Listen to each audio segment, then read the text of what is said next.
Okay, well, I want to welcome everybody to this edition of the Mayor's Brief. With me, I have a very special guest, Dorothy Hinton, who is the program director, woman in charge, dynamic personality for communities and schools here in our school system.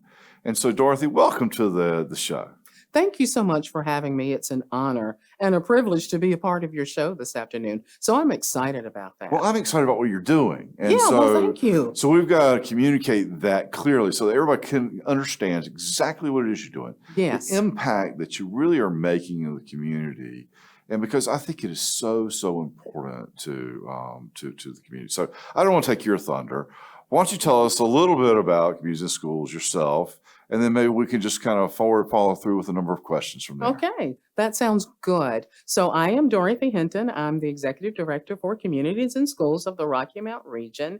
And we focus on providing support to students in attendance, behavior, coursework, parental engagement, and social emotional support. So we meet the students where they are, Sandy. I want to share that with everyone, that we meet the students where they are. And from there, we begin to develop a plan of action to support the students where they're having the greatest challenges for being successful. So I'm truly excited about this opportunity to talk to the community about the work that we do. And also, I'm hoping to gain some new partnerships and mentors that we can use to help support the students in the schools as well. Absolutely. Well, I think that's critical. I really do. First of all, I think the work that you're doing is great. And I tell people often, I believe our public schools are as good, if not better than most in the state of North Carolina.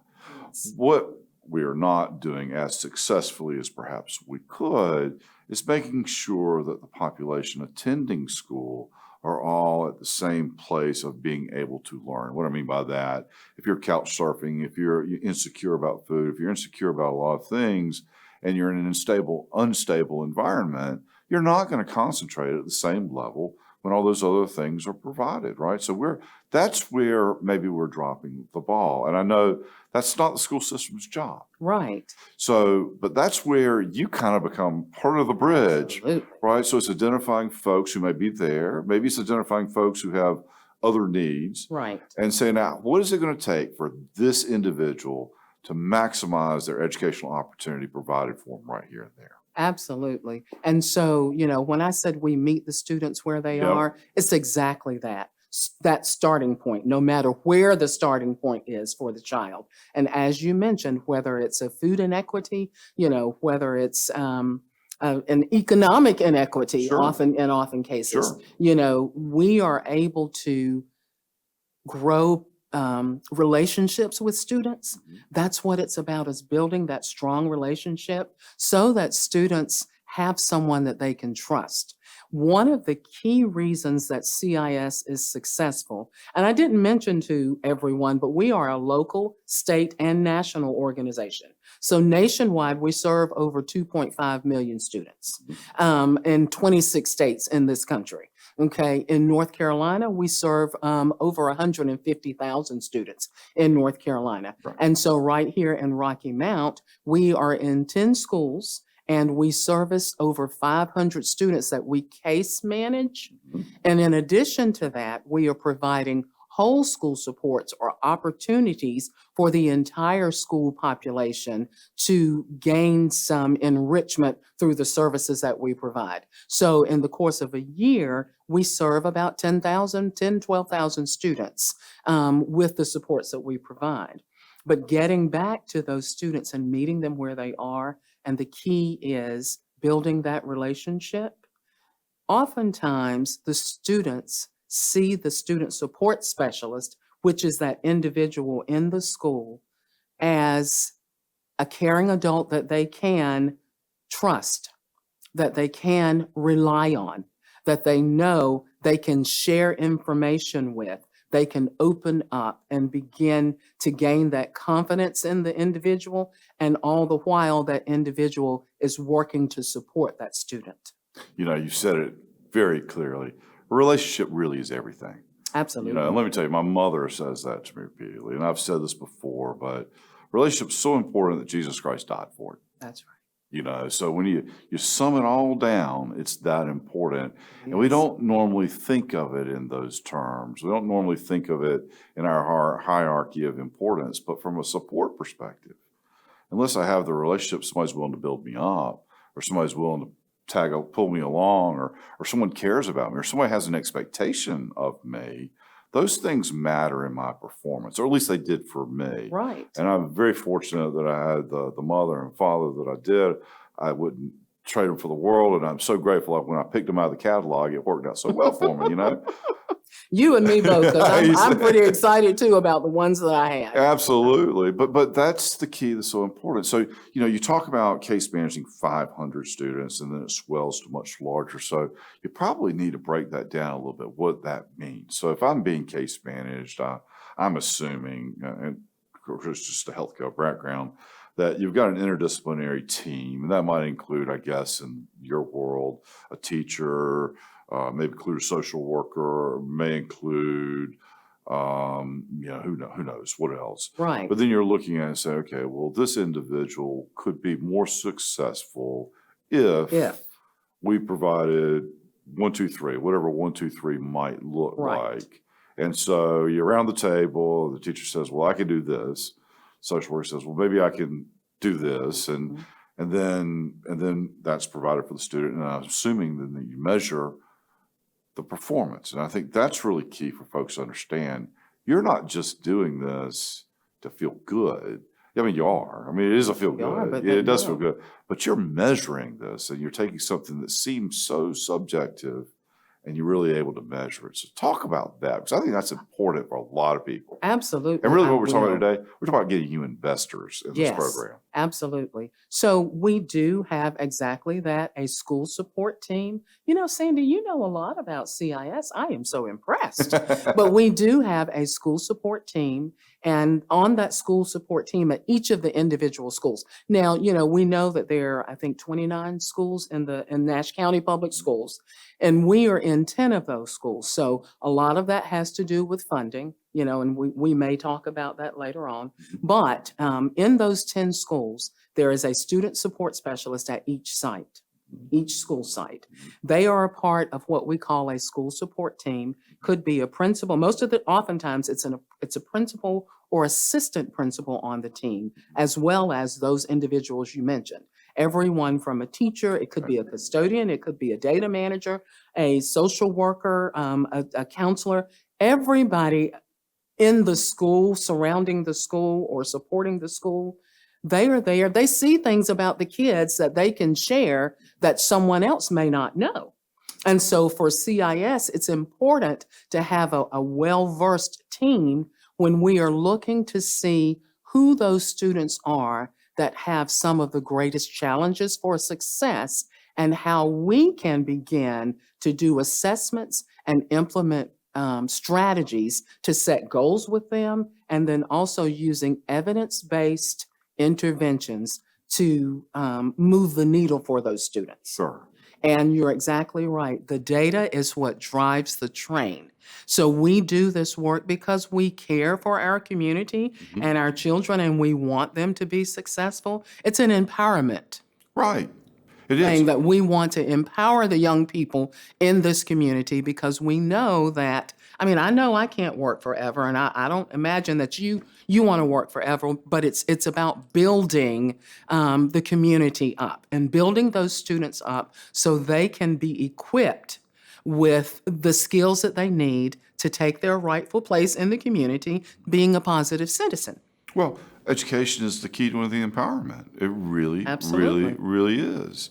And so I think that's important. So let's talk about measurable outcomes. So I'm assuming that might look like if I have a child with an attendance problem, that I measure the number of days that he or she comes to school on a percentage basis or whole days, however you want to measure that, as a potential goal and something that I'd measure against and something that we would deem to be successful. That's about the easiest thing I could think of. Well, and so for attendance, and you're right, you are absolutely on the right track. Okay. So we take a look at a student, and to finish answering the question, because I think I got so just, and I'm passionate about this work. And so I just wanted you to know that we are about empowering our youth. But getting back to your question, you are a student being serviced, as an example, by CIS. And so you have attendance, and the attendance issue could be tardies or absences.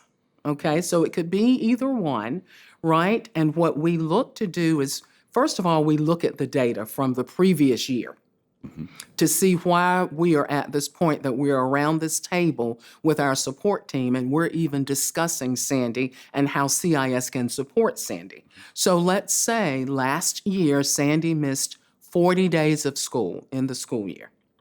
Okay, and we know when kids are not in school, then we can't learn. we can't learn, right?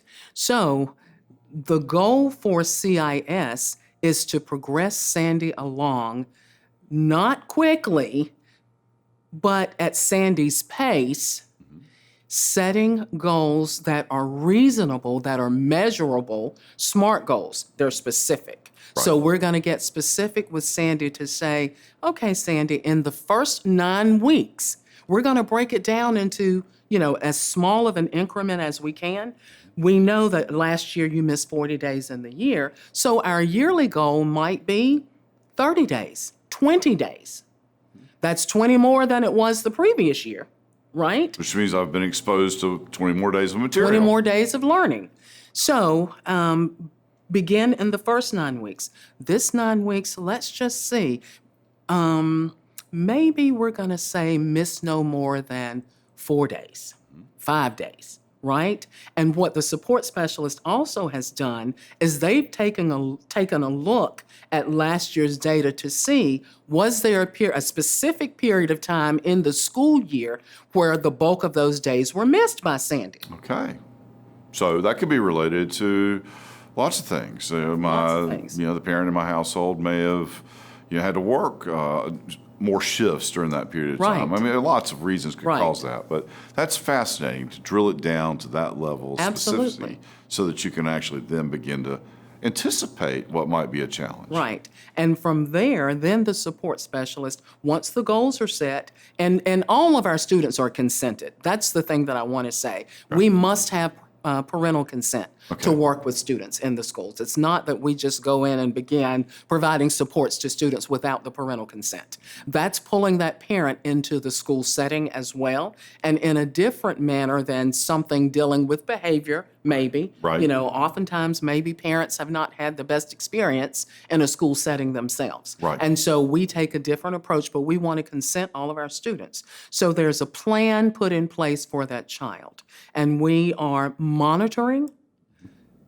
each day, each week, and when there are absences, then we are following up to see what happened, why it happened, what we can do differently, how can I support you, Sandy, to make sure that you're in school tomorrow, those things. And then we are also providing that encouragement, providing those incentives at the end of the 9 weeks. And the students get accustomed to that. They're thinking, okay, I meet my goal for the 9 weeks. I only miss 3 days. They're excited about that. And that's where we begin to see the shift and the change.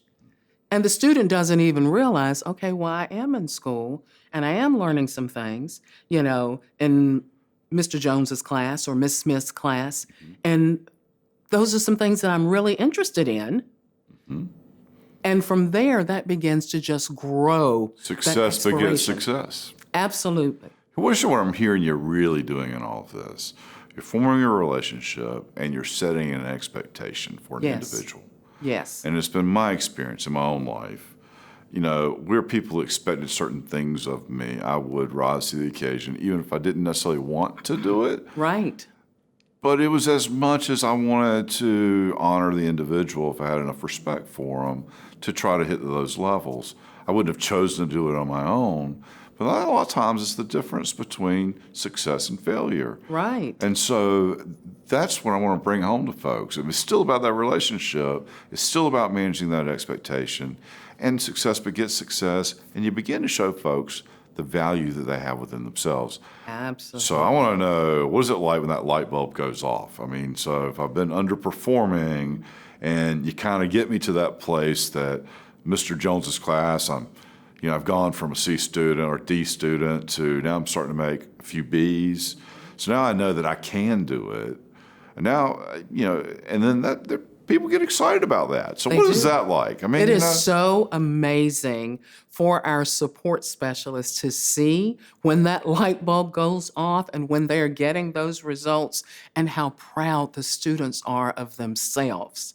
That's just amazing. And the parents, we have testimonials from parents that say, if it were not for CIS and that support specialist, we have students to say the very same thing. We have alumni. We've been around for almost 33 years, and alumni to say it's because of CIS that I was able to make it through school and where I am today. This is why I'm where I am today, because of CIS. And so it's just, I don't know, I can't describe that feeling and I've served as a support specialist, right, but that feeling that you get that it's just, wow. Well, you know that you've hit pay dirt. Yes. Yes. Yeah. And it's just an excitement, and when you see just one, all it takes is just one. Right. We know we've got plenty of work to do, and but it just takes one. Right? Well, we got to talk about funding. We do have to talk about funding. This is not a free thing. It's not a free thing. So walk us through, where does the money come from? How much you need, what are the needs, and all of that kind of good stuff. So the easy question first, we need all that we can get. I understand that. But we're making a case here as to why people want to invest in this program. We utilize every dollar that anyone wants to provide support to CIS for. Sure. Our funding is diversified. We have some state funding that we receive, state dollars. We receive dollars from the school systems. We also, or the school system in this case, but across the country, CIS could not do its work without the support of the school districts.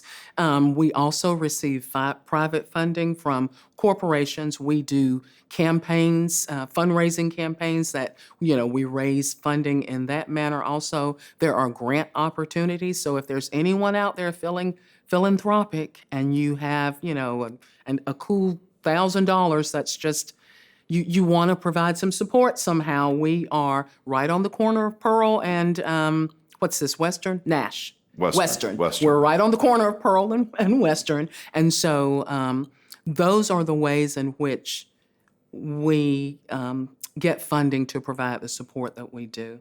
That's great. That is absolutely great. And I know that the program, you have measurable outcomes. You have graduation rates of those in the program, outside of the program. Many statistics, well, you might can cite some of them off the top of your head, maybe you want to, but you certainly have a website that people can go to and kind of see some of those outcomes, or no? I'm asking. Yes, we do. And we're actually working on restructuring our website. Okay. Right.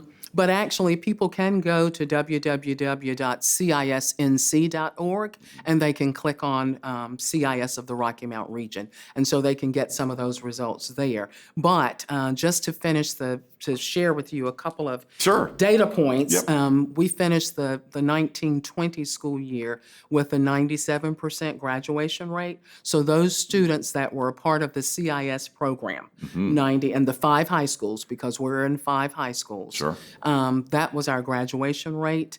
80% of the students who had an attendance goal achieved their goal or exceeded their goal.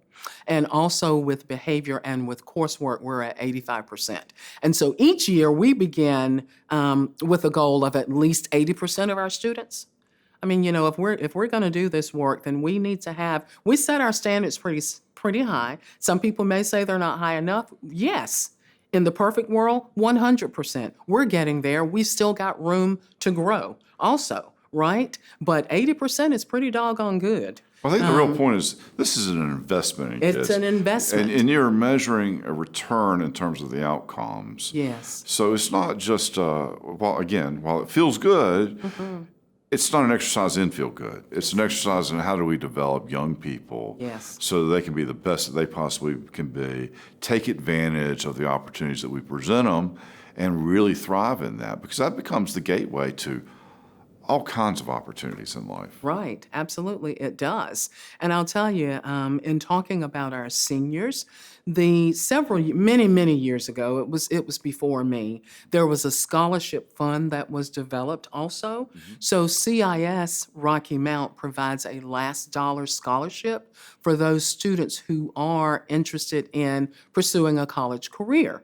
Now, there are criteria that they must meet. Right. But for those students who meet that criteria, they have a one-time opportunity of getting up to an additional $1,000 for 1 year towards their education. And that's a big deal because It is. a lot of scholarships are not necessarily including books, for Right. instance.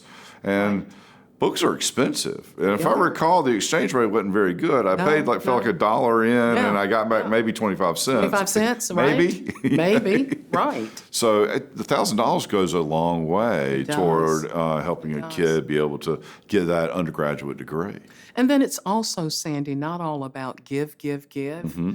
We work with our students to give back, to pay it forward. And so volunteer hours is one piece of the work that we do. We want to encourage our students early to Oh gosh, begin how to. did I miss that? Oh, that's a huge piece. It's massive. Yes. Say more, please. Yes, we want to encourage them to pay it forward, to begin early. And it's something as simple as checking on the neighbor next door if it's someone elderly, helping them to get their groceries out of the car, getting the newspaper and taking it to their door. Maybe if they allow you, checking their mailbox and delivering the mail to their door, right? It begins with those small pieces. Then as we move them into middle school, we are doing, maybe it's a coat drive or a sock drive or, a hat drive or a food drive.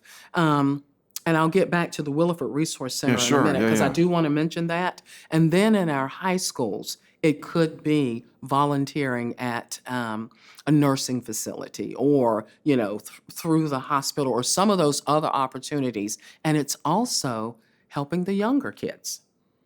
Oh, Helping the younger tutoring. kids. It's tutoring the younger kids. It's reading to the younger kids. Being a role model. Being a role model for those younger kids. I did want to mention that, talking about the food drive, the Williford Resource Center, the Williford Family Resource Center, is also one of the entities of CIS, and a food pantry is a part of the work that they do in that community, right? Along with some other valuable things that they provide to parents, parenting courses, reading. They focus on literacy in the community, but they have a food pantry at the Williford Family Resource Center. I had no idea. They do. And so that's an opportunity for families that may be having challenges with getting food in between time that they Right. can go to. They can contact the Williford Resource Center. So we're going to need to get all that information, how to contact folks, so maybe we can put a screen up at kind of the end Yes. of our interview so that folks can look at that and participate. Because I've talked to many people in Rocky Mountain, and a lot of folks reach out to me. And so, I really want to help. I just don't know how to plug in to what's going on. And there's so many beautiful, wonderful things going on, such as communities in school. And folks, there's a great willingness to do it.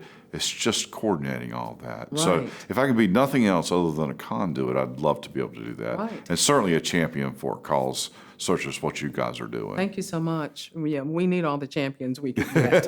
And all it takes for our volunteers or our mentors is 1 hour per week. Wow. That we want to connect them with students 1 hour per week. And to this day, I still see individuals, I talk to alumni that say, my mentor, the connection that I made with my mentor was amazing, and we're still connected.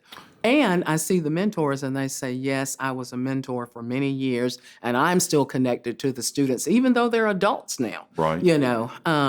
But 1 hour per week is Right. what we need from folks to help support us. And it could be just the very same thing as I mentioned before, working with the students in math Right. or science, if you are strong in math or science. It could be reading with a child who needs that extra support, who might be below grade level in reading, or it could be just having an additional person that they can talk with. It Right. could be something as simple as that. And 1 hour per week is what we ask. Of course, there's a background check Right. that all of our individuals go through. Right. But it's something just that simple. And I imagine the volunteers, and particularly giving an hour a week, they're probably in fairly short supply. So we need to Yes. try to beat the bushes and get Yes. as many of those as we We possibly need can. as many as we possibly can get. Absolutely. And I'm not doing this because anyone has asked me or paid me to do this. Right. But I want to show an example. There is a group of individuals who work for a company, and I won't mention any names, but they go collectively. When we were face to face, they go collectively to an elementary school. There are like 10 or 12 of them, 1 day a week, and they engage with the CIS students all in one setting.